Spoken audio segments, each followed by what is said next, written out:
Welcome back, Anthony. Great to speak with you again. I hope you're doing well. It was, well, only a few months ago since we talked, really, but nice to have you back. Hope you're doing well. No, I am doing extremely well. I've been very much looking forward to this particular discussion because Philip K. Dick is somebody I've been fascinated both as a reader of his work and subsequently being somebody interested in Philip K. Dick the man and Philip K. Dick the experience as well.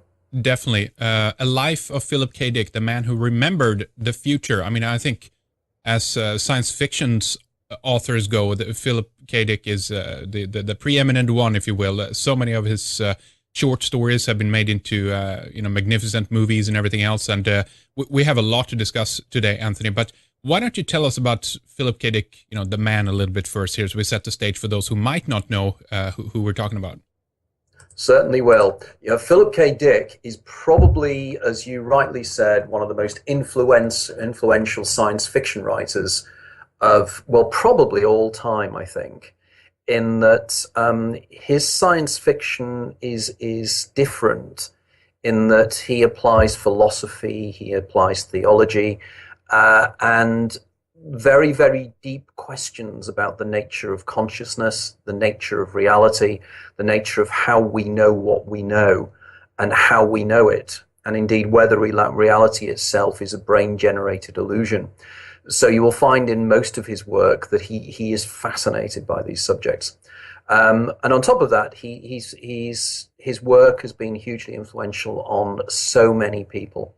And writes his fellow writers, but also filmmakers and lots of other people. For instance, a lot of people may not be aware of this, but there's even been an opera written on his novel Valis by a guy called Todd Machover, who is, I think he was trained at the Conservatory of Music in New York. So it shows just how powerful Phil's ideas were. But for me, the interesting thing about Philip K. Dick is the way his life reflected his novels and vice versa, in the sense that a lot of what he wrote about, I believe he actually experienced, which makes him particularly interesting. Sadly, we lost him too early. I mean, he died in his early 50s, which is very, very sad. Yeah. Yeah. It was a great loss to everybody, really. He died in March 1982 at far too young an age. But again, having written a biography of him, the one thing I've discovered is that in those few years, he crammed in such an amazing life. 5 wives, for instance, is just one example of the kind of things he got up to. But on top of that, he lived through a very, very important period of American history. Born in 1928, he lived through the Second World War as a youngster, and then through the 50s, and then through right into the trendy period of the 1960s and being in California in 67, 68. He was there. He was witness to a great deal. And this comes across in his novels as well. Indeed. Now, should we run through just some of the films that he's inspired? I don't know if you want to do. I certainly can do that. I have a list in front of me here. But do you want to talk about the films a little bit? Yes, in terms of the movies, he has a whole series of movies being based upon Phil's work, some directly, some indirectly. But his most famous movie, of course, is Blade Runner, which was based on Do Androids Dream of Electric Sheep, which was made into an absolutely iconic movie back in the early 1970s. But also before that, you had the Arnold Schwarzenegger film of Total Recall, which of course was recently remade again with a new version of that. But there are other movies as well. You have Confessions d'un Barjo. I'm not quite sure how to pronounce that. French film. French film Screamers. Yeah. Minority Report, Paycheck, A Scanner Darkly, Next, Radio Free Albemuth, the Adjustment Bureau, Total Recall, the new one there as well. So it's quite a bit. And as you said, some of them have just been like, short stories, and some of them have been kind of the full-on, concept basically brought down to film format. But it's amazing, though, how many stories and the variety of those stories as well, really.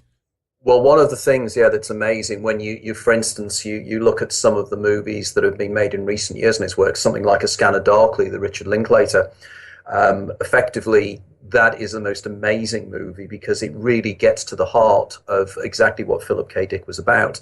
And I always advise people that if you want to go to see a movie that really does a credit to what Phil was about, the Scanner Darkly is the movie because it deals with so many of the themes, the idea of what is reality, what is personality, how do we know who we are.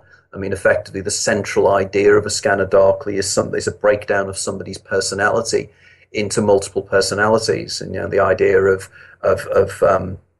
people breaking the way the psychology breaks down. He also discusses in that drugs as well, and of course, one of the major things about A Scanner Darkly was that it was very much based upon experiences that Phil had in the late 1960s, early 1970s in California. So a lot of the events that he describes in that novel, and indeed are described in the book, actually took place. And the characters were actually real characters he knew on the streets of California. But of course, as well, we've even got the latest work. I mean, for instance, I'd really like to mention here a friend of mine, John Allen Simon, who is the director of the making of Radio Free Albemuth, which effectively is one of Phil's most intriguing novels. So again, we have so much there. But of course, there are films as well that clearly have been based upon Phil's work. And I mean, I think, for instance, of The Truman Show. Yeah. In The Truman Show, we have the idea of somebody who believes that he's living an independent life, whereas the reality of the matter is that he's in a TV show, and he's the main actor in a main character in a TV show. So again, these are things that were profoundly important for Phil. But from what you were just saying a second ago, when we were discussing, off recording, I hadn't realised that they're now actually doing a new version of Blade Runner, which is intriguing. Yeah, I know. It was statements made by Ridley Scott. He's working on something right now. They for some reason he seems to have a tendency. He always wants to do something new. He can't be related to previous projects, as the same with the Alien and Prometheus kind of thing. They loosely connect, but nonetheless, it was more or less they admit that it is going to be a sequel to Blade Runner, and Hampton Fancher, one of the script writers, I think he's part of writing it as well. So that's going to be very interesting to see where they take that. And again, if they can actually keep that true to some of Philip's original ideas, we'll see. Oh, that's going to be intriguing because one of the major criticisms, if one can criticize such an iconic movie, because effectively the visuals were just simply fantastic. Oh, yeah. And as a movie, it worked on so many different levels. In fact, you may or may not be aware of this, but Phil didn't live to see the completed movie. But what he did do, he was given a screening of one of the trailers. And when he saw the image of the replicant Rachel, in her really classical kind of 1940s style, he very much said that was exactly how he imagined the replicant Rachel would look. So Phil did say that in many ways the designers had got into his head. But sadly, he didn't live long enough to see it. Now, also, one of the most curious things about it is that Phil in the novel never uses the term Blade Runner at all. It does, right? Yeah. And also the character Deckard in the story is very, very different to Deckard, the character in the movie, in the sense that Phil always used to write about the little man dealing with big events. He very much had this concept of the journeyman, the person who was done upon rather than made things happen. So effectively, that this is the most important thing, really. When you look at, for instance, Minority Report, the movie, another movie that was based upon Phil's work, the Tom Cruise character in there is so totally antithetical to the character in the short story, right? Who was hopeless. He was nagged by his wife. Everything in his life went wrong. And of course, one of the other things about Blade Runner that I think is very, very sad is that, of course, it was based upon the short story Do Androids Dream of Electric Sheep? And the reason why it had such a curious title was that one of the main themes of the book was that Descartes himself was wanting to earn money in order to buy himself a real sheep, because in the world they lived in, that had been effectively destroyed, the environment had been destroyed by nuclear war, to own a real, genuine animal was of profound importance. In fact, it's hinted upon very, very slightly in the movie. It is, but in the shape of an owl in that case. Yeah, in the shape of the owl, and also in the shape of all the little creatures. You know, when they go inside the bazaar they find this little guy who's been building these little automatons. Yep. And of course, that's to do again with the central theme, because of course, whether you have enough money to be able to own a real sheep that you can have on the roof of your house rather than an android sheep. And of course, the other thing that was central to the book, which is completely missed in the movie, is the religious aspects, because central to the story is something called Mercerism, which is a religion. And people have these empathy boxes which they actually plug into, and they watch on television this character called Mercer who's having stones thrown at him, and he's suffering. And of course, the central theme of that, the whole movie as well, is empathy. The idea, you know, the one thing, the Voight Camp test, which the androids have to take, is to see whether they're empathetic or not. Yeah. You know, and because they fail to show empathy, which proves that they're not human. But of course, you know, we have other characters in it that clearly have no empathy either, and they are human beings. But I'd be interested to see where Ridley Scott would take it, because effectively he can't use anything from Philip K. Dick, so he's going to have to take something completely new and take the Descartes character further. Yeah, yeah. I don't want to spoil it for anyone who hasn't, seen the first movie, or again want to rewatch it and don't remember whatever. But the hint there was that Descartes, of course, was an android himself in the movie, and I think Ridley Scott picked up on that in the second and was going to run on that more. So, but again, it's also what's interesting here. I don't want to run ahead in any regard, but it's interesting to see that the development, I mean, where is it, at least in the movie, it takes place in LA in 16 or 18 or something like that. Yeah. And I mean, in all seriousness, the development right now of the androids, of the robotics, of all things synthetic and artificial we're practically there soon, you know, it's not far off. Well, that's it. And again, you know, sort of as an aside here, one of the themes that Phil, from some of his very early short stories, was interested in the idea of, if you were an android, would you know that you were an android? Right. Could your memories be created? And of course, there's a very famous section in the movie Blade Runner where Rachel, when Descartes is talking to Rachel about her memories, and he turns around and he says that, do you remember when you were a little girl, there were all these little spiders and they built a web overnight, and the next morning, you know, there were all these little baby spiders that had actually come out.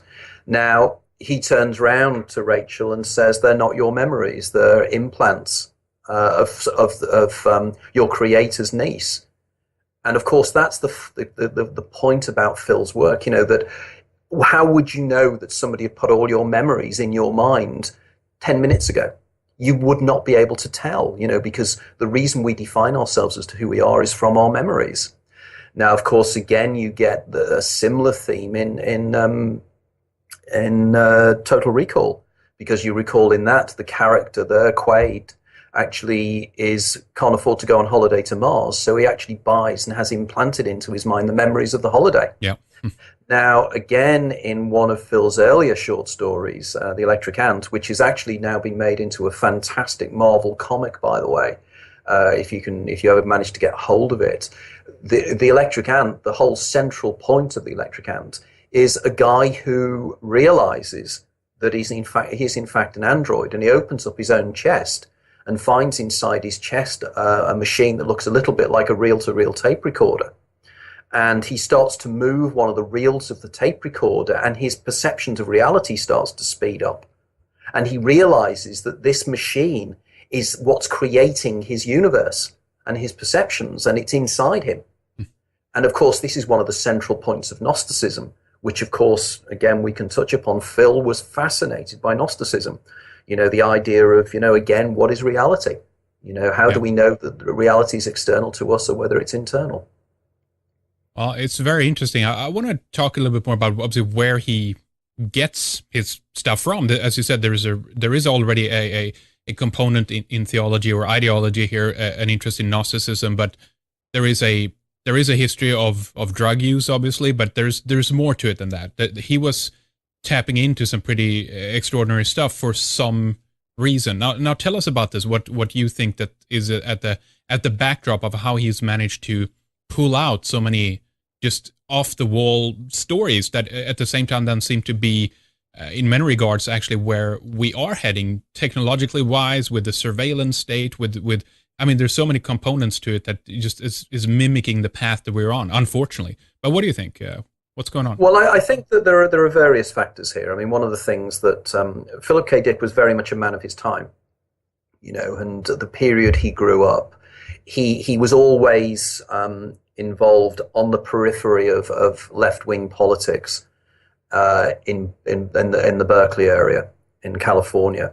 And indeed, he puts down the story that the reason that he was kicked out of university was that he refused to be involved in some military drills that they used to do there. There are various variations on that story. But effectively, when he married his second wife, Cleo, I mean, Cleo was very, very politically active with the American Communist Party.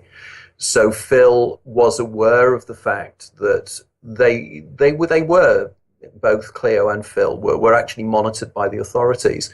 In fact, as a curious aside here, in fact, he was taught to drive by an FBI agent that was supposed to be monitoring what he was up to. But they actually became quite good friends. But Phil himself was very much an intellectual. From a very early age, he was a fantastic reader, and he read voluminous amounts of philosophy and literature and such like. For instance, I know that he absolutely adored the writings of James Joyce, for instance, and he was very intrigued with that. But he was also interested in psychology, psychiatry, and lots of other philosophical concepts. So all these concepts were wound into his novels and into his books. Now, what is intriguing is that many, many people think that Phil started developing the deep philosophical ideas when he was older. But that was not the case. I mean, he was writing some fairly deep philosophical stuff when he was quite young. I mean, I'm reminded of the novel, let's go back to a novel, The Eye in the Sky, for instance, which he wrote in 1955 and was published in 1957. And in this, you have a group of individuals who end up existing in created worlds of the other characters and how they can survive that and the difficulties they have with that. So he was writing deep philosophical concepts very, very early on. But as he got older, he read more and more, and he wove them into his science fiction stories. But one has to remember that Phil wrote huge amounts of stories because he had to, because unusually for science fiction writers at the time, Phil had no other income. He worked for a short period of time in a record store in California, in San Francisco, but he lost that job fairly early on. And from then onwards, the only income he had was from his writing. And he used to just write short story after short story after short story. And what he did was he rewrote the ideas in many, many ways and played around with them. And you do find certain themes come through in all his books because he had to recreate the ideas in different stories. And sometimes you'd get a short story which would mutate into a novel. And that happened many, many times. But Phil himself, what he really wanted to do was to be a serious mainstream writer. I mean, a lot of people forget this if they first are introduced to Phil's work. Phil didn't see himself particularly as a science fiction writer. He saw himself as a speculative fiction writer, but he also saw himself as a proper novelist. And for many, many years, he wrote serious novels. It's just nobody wanted them. You know, Right. effectively they would take his normal novels, but anything that he wrote that was what we would call serious, the people were not interested in them. You know, and some of his serious novels work very, very well. You know, and particularly, you know, today we're used to postmodernist novels and different viewpoints of characters and everything else, and novels that don't develop in a chronological way. And Phil was doing this in the late 1950s. The trouble is nobody wanted to know about it, you know. And I'm Yeah. reminded of brilliant novels like Confessions of a Crap Artist. You know, it's absolutely superb. And that indeed was the only mainstream novel that was published in his lifetime. Whereas he wrote, you know, quite a few others, but they've only been published subsequent to his sad death. But he also, I believe, wrote from his own experience, because throughout his life, he had some very, very strange things happen to him. You know, and it seems to me that he himself was trying to understand how it was that a lot of his novels that he wrote when he was younger, he subsequently discovered the information for. Now, I need to sort of expand on what I mean by Yeah. that. Yeah. Is that he would write a novel. Give an example, Ubik, which he wrote around about 1968. Now, in 1974, he had what he called his theophany, which was a series of very, very curious events. Some people saying he was having a mental breakdown. Other people's turned around and said that it's because he'd taken Sumatone with too many drugs, which again is one of the rumors that go around that Phil was a real LSD freak. Now, I can only find evidence that he probably took LSD 3 or 4 times in his life. There were other drugs that he took. He took amphetamines and various other things, but he wasn't as big a drug fiend as he'd like to believe. But effectively, when he had this, what he called his theophany, is 2/3/74, as he termed it. And 2/3 just means February and March 74, Hmm. when these events started to take place. He found that a lot of the things that happened to him, the things he understood, he found were in his earlier novels. Like, for instance, in September 1974, he wrote a letter. He was a great letter writer. And he wrote a letter to a lady called Claudia Krentz Bush, who was a postgraduate student that he became his pen pal. And he said, I've just finished rereading Ubik for the first time since I wrote it, circa 1968. And I found that a number of my post-March dreams are absolutely for sure scenes from the book, down to the very last detail. If I had a better memory, I'd have realized it sooner. Well, all I can say is that I said there's an airtight and super close relationship between Ubik, Philip Dick, and my post-March experiences. I don't know what I can add, but I'll sure I can think of something. In a way, the dream I cherish the most is the one which I carefully memorized. Now, what he's effectively saying here is the dreams and the images he had post-1974 were the things that actually created his earlier novels. Right. Now, in order to explain this, and indeed the events of 1974, what Phil did was he wrote something that's now been known as his exegesis. And this was a series of initially handwritten notes and then typed notes, hundreds of thousands of words, which were actually published in, most of them were published in a book that came out around about 18 months ago called The Exegesis of Philip K. Dick. Now, in these, they're just disparate notes and observations and everything else. But one of the things he became particularly interested in at that time was something called orthogonal time, what he calls orthogonal time. And by orthogonal time, what he actually means is that there is linear time, which is the time that we all live in, where, we just perceive time flowing past us, and the future's yet to happen. Then we experience the present, and the present becomes the past. Yeah. Now, what Phil suggested is that there is another form of time, which he called orthogonal time, that actually moves off at right angles from every moment of our existence.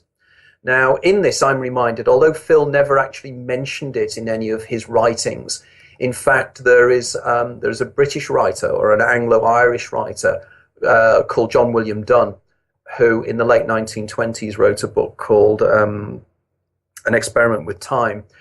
And Dunn came up with similar ideas to this.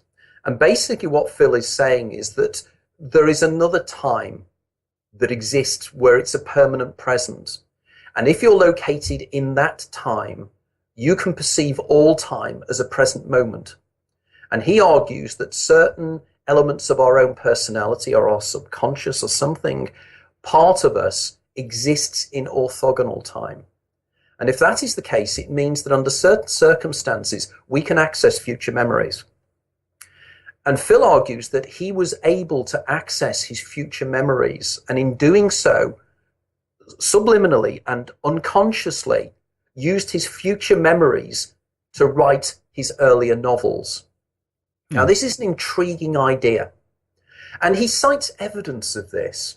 Like, for instance, one of his novels, in 1970, he wrote a novel called Flow My Tears, the Policeman Said.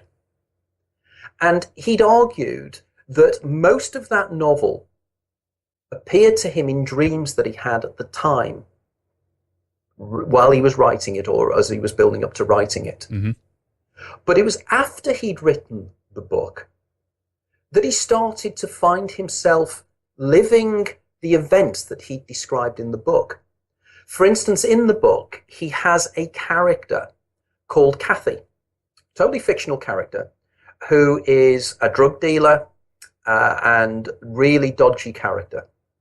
And in the novel, he describes that Kathy had had an affair with a police officer. And in the novel, he describes that the police officer always used to wear a grey coat. Okay? Now, in 1971, when Phil was between marriages, he lived quite an interesting lifestyle. And he befriended a lot of street kids. And he had an open house, and people used to come in and they used to take drugs and God knows what else. And one of the girls that was involved in this group, now remember this is after he'd written Flow My Tears, the policeman said, there's a character in it, and one of the girls, she's called Kathy. Now, Phil gets friendly with Kathy, and in fact, he if you read his letters, he actually fell in love with Kathy as well. And Kathy is exactly the same as the character in Flow My Tears. But there was one day when Phil and Kathy were out on the town, and they were about to go into a bar. And as they went into the bar, Kathy goes, "Oh, we can't go in there." And he said, "Why?" And she said, my lover's in there." And he said, "Why are you nervous?" And she said, "Because he's an undercover cop." And Phil then looked over and saw the guy in the bar, and he was there wearing a grey coat. He was sitting there wearing the grey coat. And immediately Phil goes and thinks to himself, "But just a minute, this is a situation that I wrote in an earlier novel." Now, this happened to him many, many times. This is not a unique event. This happened quite a few times. And again, if you read my book, The Man Who Remembered the Future, I cite example after example of this. I mean, there were other scenes from his books, that just happened to him after it, as if he was in some way back creating his novels from his future experiences. Now, he argued that if the orthogonal time idea is correct, then there is something in his life communicating backwards in time to him. And he decided that the entity that was doing this was something that he initially called Ubik, and then turned out and called Valis, which is again one of the major themes of one of his novels. Yeah. And this is a kind of a consciousness that either it's an alien consciousness that's beaming from outer space, as he argued, or whatever. But when he had his events in 1974, he felt that something had manifested inside himself, that he had effectively become two people. And this other part of him was all-knowing, and it knew everything about him. And in fact, this being, when it took him over, started to make him realize that he needed to get his act together. For instance, in one of his letters, he explains that the entity itself actually made him go out and buy a pair of clippers for his nose because he had nasal hair. And this thing said, you've really got to tidy yourself off. You've got to go out there and cut your nasal hair. Now, but this gets more intriguing, because if you start to really look at this and you start to read Phil's life, there are 2 or 3 events that took place when he was very young that screamed out at me. And one of the events, for instance, was that when he was at school, he was doing his exams. I think it was for the entry to Berkeley University. And he was in the school hall, and he had great difficulty in remembering a particular formulae or a particular process in physics. And I think it was the calculation of the displacement of water. And he couldn't remember it. And suddenly, out of nowhere, a voice comes into his head and explains it to him and tells him exactly what to do and what to write. Now, he describes this, and again, if anybody wants to check this out, he describes this to Greg Rickman, who was one of his biographers. And Rickman interviewed him in October 1981, and this is when he describes this particular event. Now, this to me sounds as if Phil's future self was trying to help his past self to pass an exam. Right, yeah. Now, it then gets stranger and stranger, because in October 1977, Phil did a radio interview with a guy called Richard Lupoff. Okay, it was broadcast in November of 77 and subsequently appeared in an article in August 1987 after he died in a magazine called Science Fiction Eye. And he makes a revelation about an incident that took place in 1951. Now, I'll read what he says. This is what he says in the interview.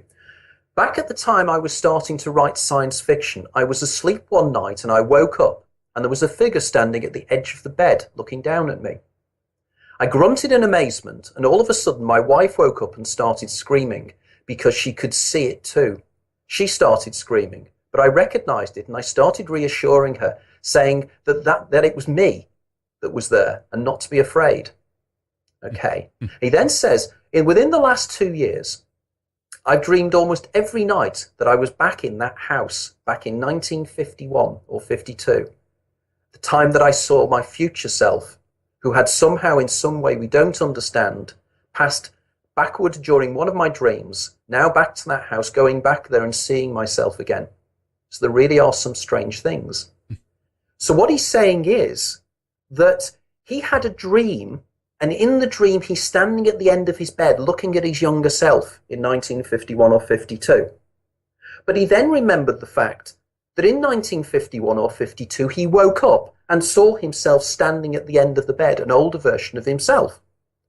So here we have this interesting idea of, in dreams, him going back into his own past. Now, we have to take into account, of course we do, that Philip K. Dick was a science fiction writer, and I know from reading virtually everything that's been written about him, including all his letters in the research for my book, he did embroider things. And it would be very, very way of embroidering things. But to me, there's more to this than that, because it happened too often. Right. So it suggests to me that, and in my first book, Is There Life After Death, I don't know if you recall, but I suggest that we are made up of 2 personalities, the daemon and the eidolon. And the daemon effectively is your immortal self, for want of a better term. The you that has lived your life before many, many times. In fact, in my latest books, I very much use the analogy that we're living in a computer game, a computer simulation. And the computer simulation, we run through it many, many times, as you do if you play a first-person shooter game or an RPG game, where effectively, your character on the screen runs down a corridor, gets killed. You then remember the fact as the game player that she shouldn't run down that corridor, and the next time you play your game, you run down the next corridor. But of course, the sprite on the screen doesn't remember the fact that she's lived before, but you do. The sprite on the screen is your eidolon. That's the part of you that lives in linear time. Yeah. The daemon, the game player, lives in what Philip K. Dick would call orthogonal time. He's the game player. He's played the games many, many times, and he knows what's going to happen next. And I think this was what was happening with Phil. I believe that when Phil split into two personalities during his experience of 1974, effectively his daemon became imminent in his life. And the creature that he calls Valis or Ubik was, in point of fact, his daemon. And his daemon therefore starts to guide him. But in fact, his daemon had been with him for most of his life. I'm reminded, for instance, about one or two other very, very curious precognitions or written precognitions he had. For example, in the fall of 1960, Phil's third wife, Anne, had an abortion. They'd already had one daughter, Laura, who'd been born in February, and Anne fell pregnant very, very quickly. And Anne already had three daughters from a previous marriage, and really they couldn't afford to have another child. But Phil was very keen to have the child, but Anne went out and, against what Phil wanted, had an abortion. Now, again, the intriguing thing is that in 1959 into 1960, Phil wrote one of his mainstream novels called A Man Whose Teeth Were All Exactly Alike. And in this, there's a character called Sherry Dombrosia. And this woman has an abortion and doesn't tell her husband. And the husband gets very distraught about this. Now, this was, again, a year before Phil actually himself experiences the trauma of having a child aborted by his wife. Now, again, one could say, well, it's just something he wrote about. But it's an intriguing point that he decided to write what in those days was an incredibly contentious thing. We're talking about the late 50s, 1960s in America, and he was writing about something that powerful. Now, and the final one I'd like to just point here, because this one also intrigues me, is that when Phil had his theophany, the reason what he claims stimulated it, and again, if anybody's interested, again, there's a comic called The Religious Experience of Philip K. Dick, which describes this, if you want to read it in comic format, by Robert Crumb. But Phil argued that the experience that took place in 74 was stimulated by a young woman calling at his door, and she had round her neck one of the ichthus, the fish sign that Christians wear. Yeah. And he claims that the sunlight hit this pendant that the young girl was wearing, and a pink beam came out, and it blinded him. I'll touch upon what really happened later, but that's the story he tells. Now, that happened again in 1974, February of 74. In 1962, Phil wrote a novel called The Man in the High Castle. In fact, many people consider this to be probably his best novel, in the sense it won the Hugo Award, so it was obviously recognized by his peers as being a great novel. I won't go into detail about it, but it's well worth reading as a novel anyway. But what is interesting is one of the central characters of the novel is a guy called Mr. Tagomi. And Tagomi is a Japanese guy who's living in occupied West Coast America, because the Japanese win the Second World War in this alternate history. And Phil has Tagomi we're walking out one afternoon, and he sits down in a square somewhere in Los Angeles. And as he does so, he's bought this little silver carving. And as he looks at it, the light flickers from it and goes into his eyes. And it brings about a complete change in the way he perceives reality.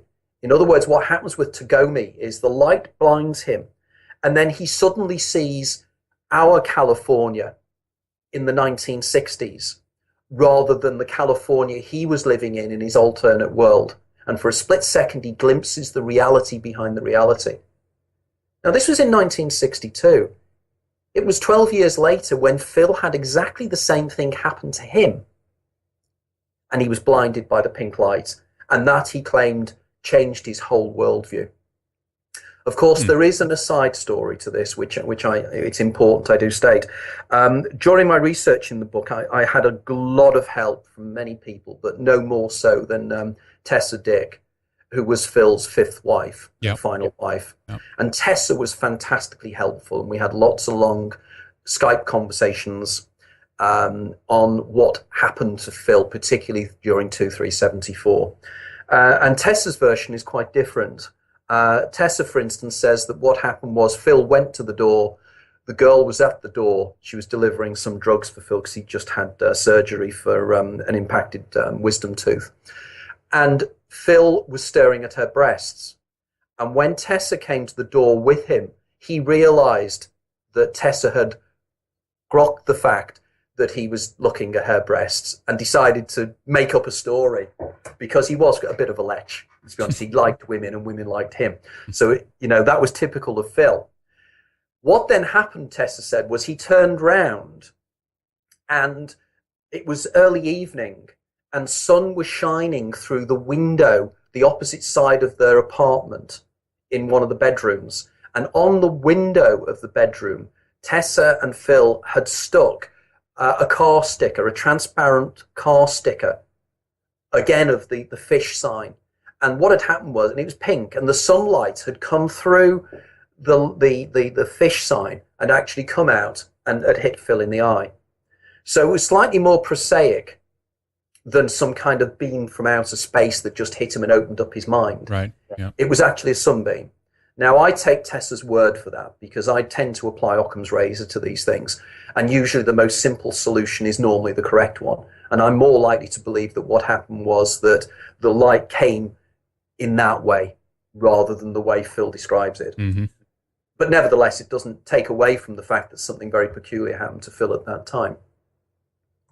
And a final one in terms of precognitions, which I really cannot let go, is his prediction of his own death, which is very, very curious. In that, in July 1980, one of the things I did when I researched the book is I read all his letters. And I'd like to thank my friend Nick Buchanan for loaning me a lot of his book, a lot of the very rare books that have been written on Phil. So thanks for that, Nick. Without him, I couldn't have done it.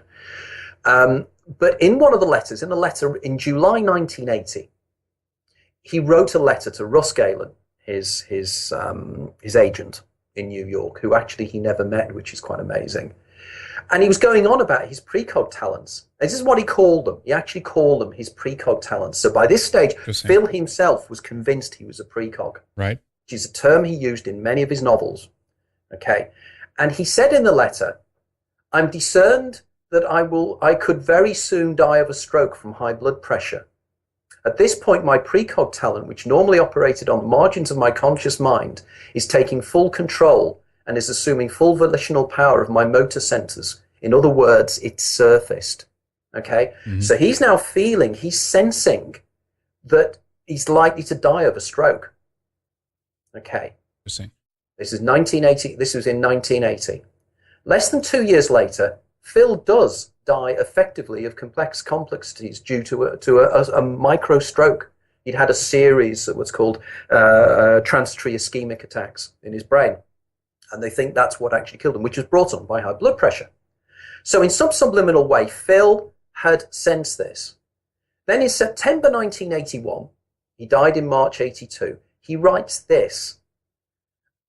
In his exegesis, I have sensed for a while that I am dying, yet I'm not physically ill, but I become more and more tired, and where I feel it's in my legs, I feel there's so much to do to be told in my writings, to write about Christ and Krishna and God. Then in December 81, he writes a letter to somebody called Sherry, and he makes another really odd statement. He says, am I trying to stave off death like the knight in the seventh seal? I am playing a chess game with death, and death will win. But in the meantime, I don't know what. Okay? But then things then go from strange to very, very, very weird.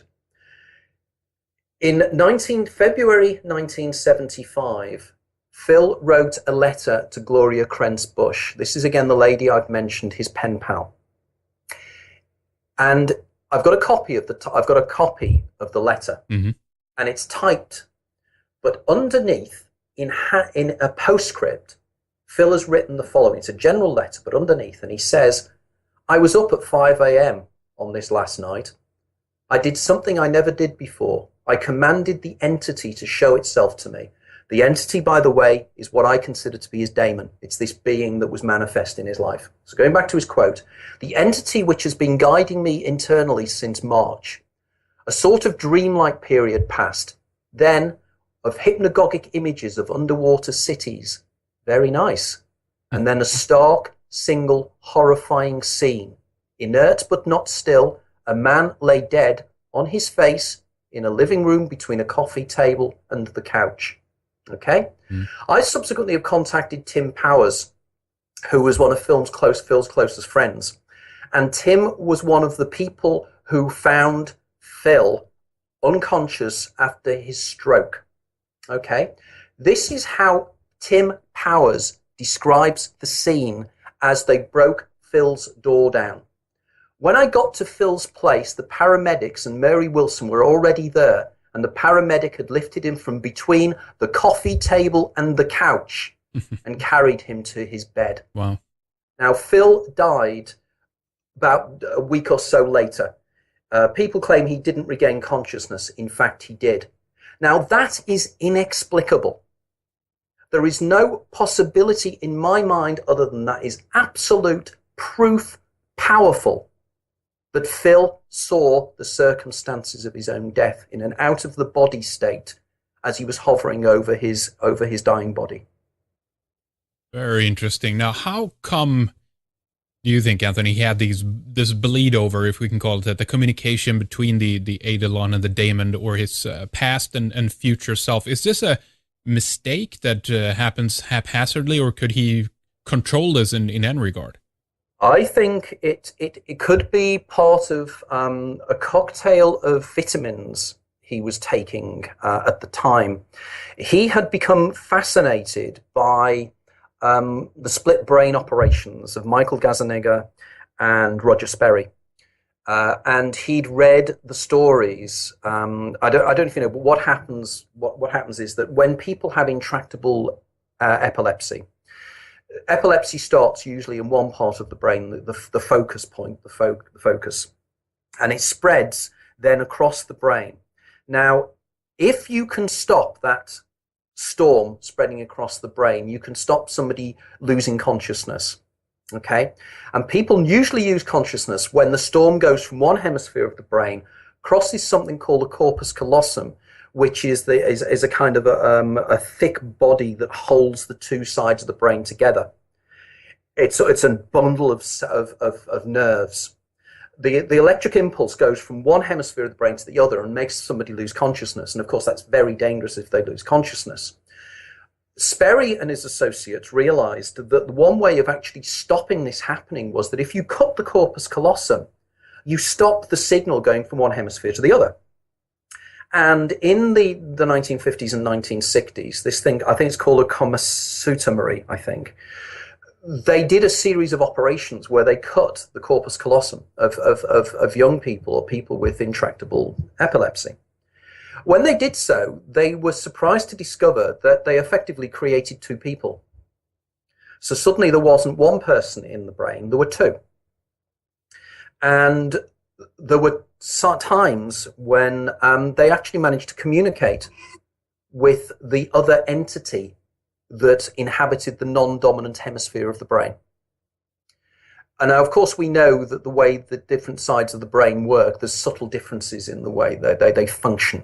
And of course, one of the major issues is that ordinarily the non-dominant hemisphere is not vocal, because the vocal area of the brain tends to be in the dominant, usually the left hemisphere of the brain. I think it's either Wernicke's area or Broca's area. I think it's Broca's area, where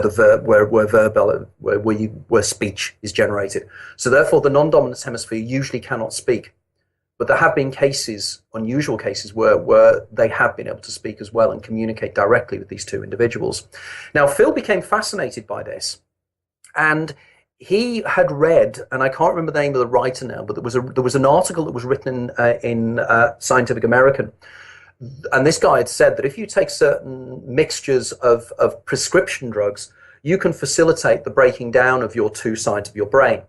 Now, on top of this, Phil would also been fascinated by the writings of a guy called Julian Jaynes, who wrote a book called The Breakdown of the Bicameral Mind back in 1968, I think it was. Mm-hmm. It might have been, I think it was 68. And I think you've interviewed on your show, haven't you, Marcel Kleisters? Or yeah, Kujistine, I think his name is. That, yes. Yeah, yes, Marcel Kujistine. Yeah, that's right. I just Kujistine. So your readers will be very aware of the work of Julian Jaynes. Indeed, yeah. And so Jaynes had the idea that before we were unicameral, and effectively the voices we heard in our heads, we tended to consider to be the voice of the gods. Now, Phil was very taken by the work of Julian Jaynes as well.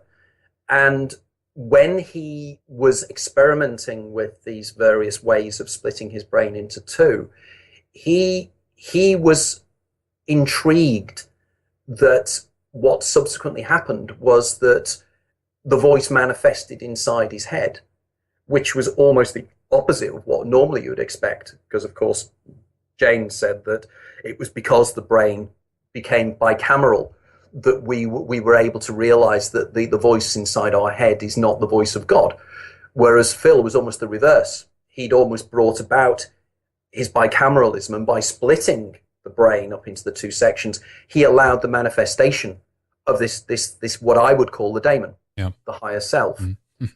Now, if this is the case, this then makes for some intriguing discussions in terms of Phil, because suddenly this role of the being he called Valis suddenly becomes far more intriguing.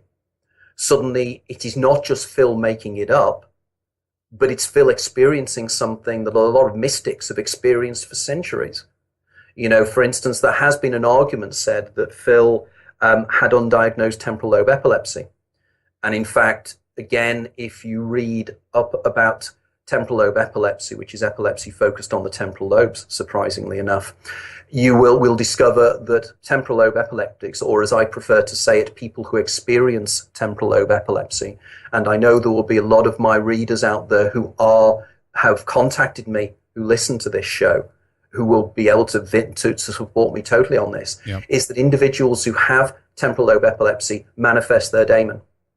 And they realize they are two people and have this inner dialogue with their daemon. And that's that is kind of a glitch, but it's an insight to how things really are, in a way, right? So very much so. I mean, I think that what is happening here, I mean, to get more technical about this, is that what is happening is by this taking place, effectively what happens is you break down the doors of perception, as Blake called it, and Aldous Huxley discovered, that you break down the doors of perception and you break round the human brain's work as what Henri Bergson would call an attenuator, the reducing valve of reality. And again, Phil discusses this in Exegesis, by the way, the idea that the human brain, in fact, stops us experiencing reality as it really is. And it is only during times of extreme stress or times when there's something neurologically odd about your brain that accesses the wider variety. And for instance, I'll cite this. I mean, one of the things I'm really intrigued, and if people have been following me recently on Facebook will know this, I'm absolutely fascinated by Charles Bonnet syndrome. And Charles Bonnet syndrome is where individuals start to see things that aren't there. And my mother has had it, and there are other people I know who've actually had this experience. And funnily enough, again, if we get the chance to talk on this, one of the first things that started my mother on this point, she saw a UFO. Which was diagnosed as being part and parcel of Charles Bonnet syndrome. Yeah. However, the interesting thing is that on Facebook, if you look at my Facebook page, there's a lady who actually saw the UFO my mother saw on the same day, exactly the same UFO. But what is weird is 2 or 3 nights later, my mother had an encounter with a grey. She woke up in the middle of the night and there was a grey coming around the door.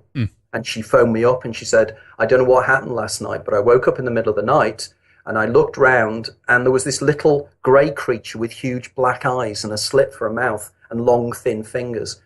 My mother was then in the 80s. She doesn't know ufology if it got up it's her on the backside.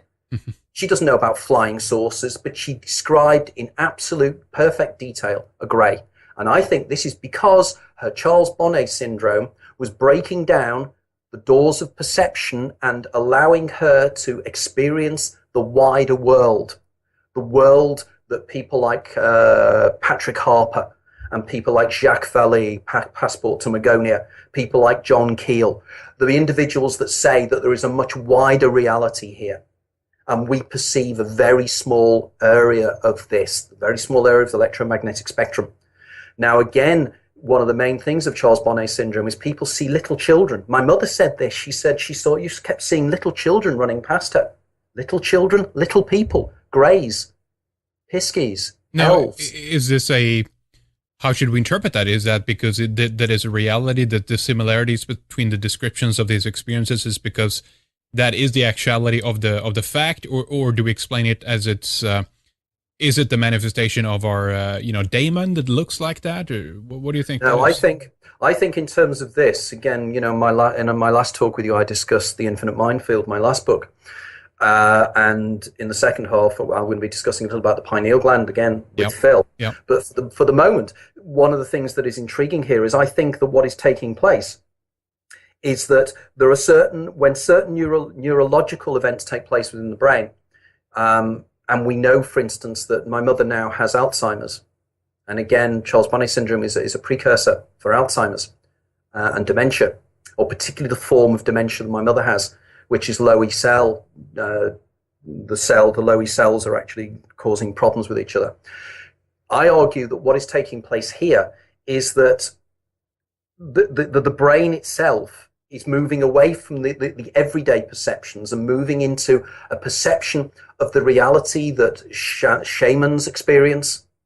Shamanic traveling. It's the place where people go when they lucid dream. It's the place that people go when they have out-of-the-body experiences, near-death experiences. And of course, I'm reminded of the machine elves and Terence McKenna, and this whole idea of dimethyltryptamine released in the brain. It brings about these altered states of consciousness.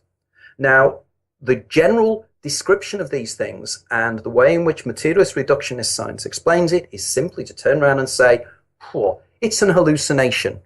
It's labeling theory. We've called it an hallucination, so therefore we pretend we've explained it. Yeah. I strongly suggest if anybody's interested, Oliver Sacks, who's a psychiatrist, has written a whole series of fantastic books, including The Man Who Mistook His Wife for a Hat and the Island of the Blind and various other books. His latest one is called Hallucinations. And funnily enough, the very first section on his book Hallucinations is about Charles Bonnet syndrome. And again, if you read that, he has a patient who has Charles Bonnet syndrome. And what's she seeing? Children. She's seeing little children everywhere. Mm-hmm. They're seeing greys. They're seeing archetypes. Now, the question is, if we say that these things are Jungian archetypes, that doesn't explain anything either. It's again labeling. Yeah. These archetypes have been with us for millennia. We know them as the little people, the fae, the fairies. These are the little people. The little people are the greys. It's all part of the same phenomenon. As say Jacques Vallée, Passport to Magonia. Magonia is the place that we can't normally perceive. As John Keel said in Project Trojan Horse, what reality is far more complex, and UFOs and entities that are perceived in DMT dreams, the machine elves, all these things are all aspects of the same phenomenon. It's just we interpret it differently depending upon how we access it. What facilities allow us to access these things. And I'm very, very excited because, again, I'm finding myself joining dots that I never expected to be joining. I don't mention Charles Bonnet syndrome in any of my previous books. But by God, I'm going to be mentioning it now because I think this is of profound importance. And again, you understand once you start to understand the neurology, you start to realize this is science. There's nothing I'm saying here that is woo-woo in any shape or form. This is known neuroscience. And this is what is profoundly important about these things, is that I'm doing the science. I'm not pretending I'm channeling information from the planet Tharg, or 50,000-year-old Atlantean priests are talking to me. No, I'm reading the science books and pulling the things together that way.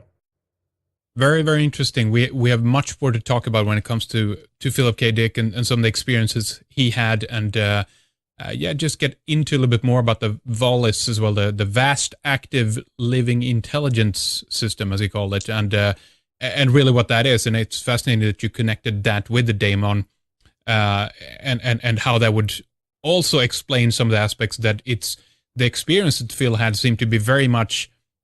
Certainly he had an insight into things that extend outside of his own interest, if you will, his own realm, but there are things primarily that speaks to him about his own life. As you said, these stories are very much recurrent of things that happened to him later and such. We'll get in more to that later, Anthony, but let's give out some of the details now. Of course, the book is A Life of Philip K. Dick, the man who remembered the future. You have a Facebook page set up, as you said, and it's simply facebook.com, and then the initials for the man who remembered the future, so TMWRTF.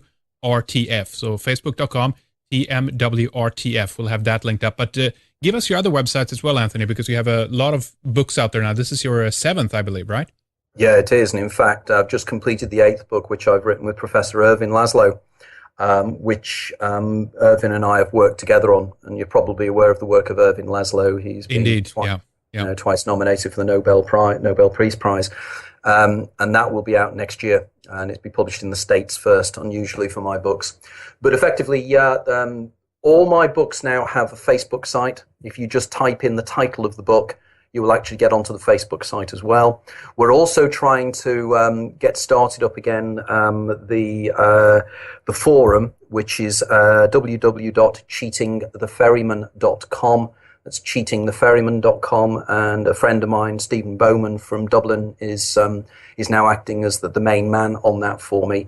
But we need to get that discussion going again, because it has been in the past a very, very good area for people to discuss in depth my ideas and their own ideas. Because as I say, this is not me. This is a much bigger movement than me now.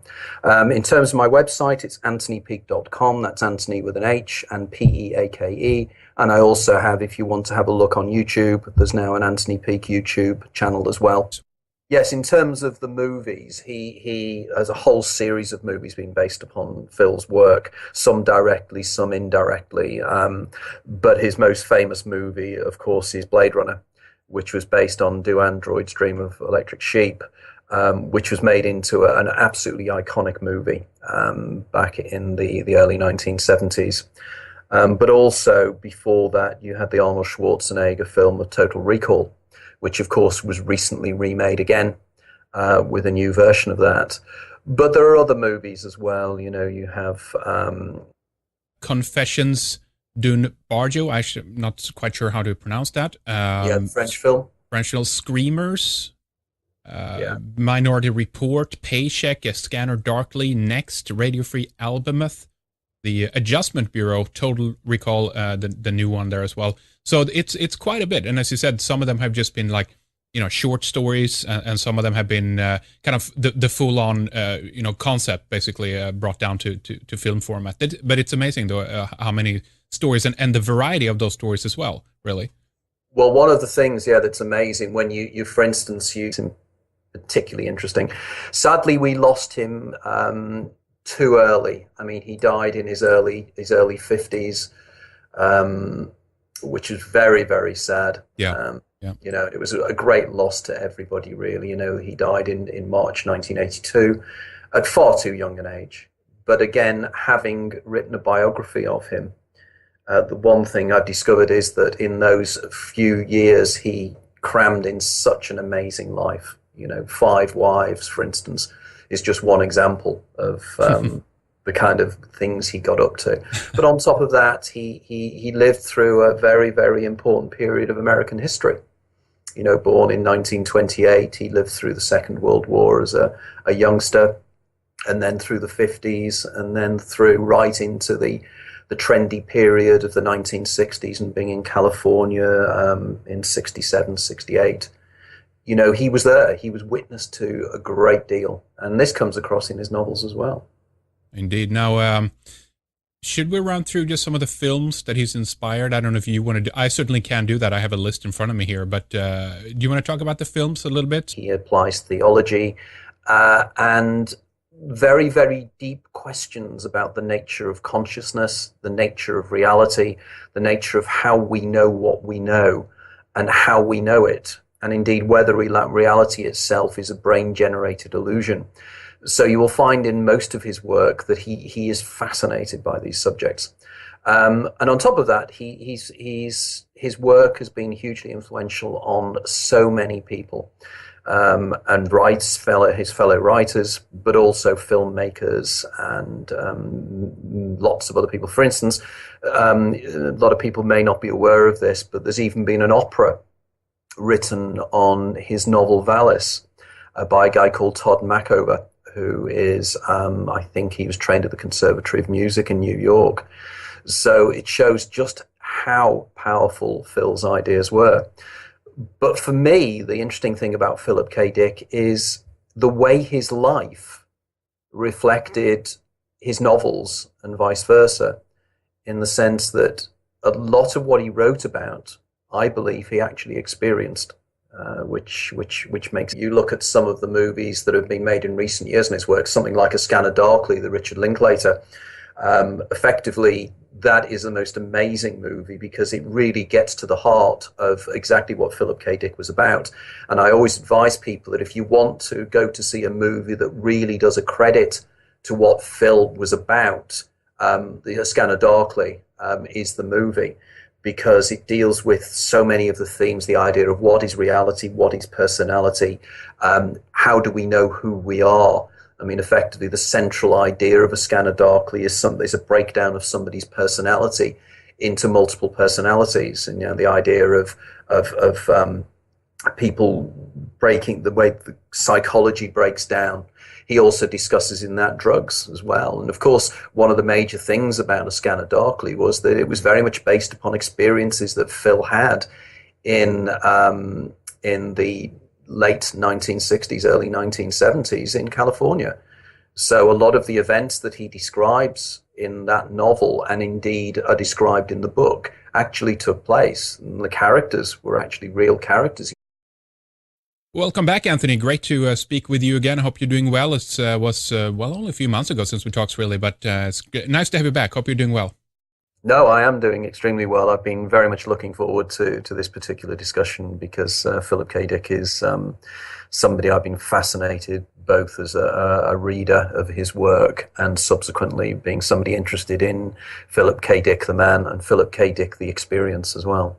Definitely. A life of Philip K. Dick, the man who remembered the future. I mean, I think as science fiction's authors go, Philip K. Dick is the preeminent one, if you will. So many of his short stories have been made into magnificent movies and everything else, and we have a lot to discuss today, Anthony. But why don't you tell us about Philip K. Dick, the man, a little bit first here, so we set the stage for those who might not know who we're talking about.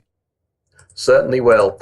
Philip K. Dick is probably, as you rightly said, one of the most influential science fiction writers of, well, probably all time, I think, in that his science fiction is different in that he applies philosophy,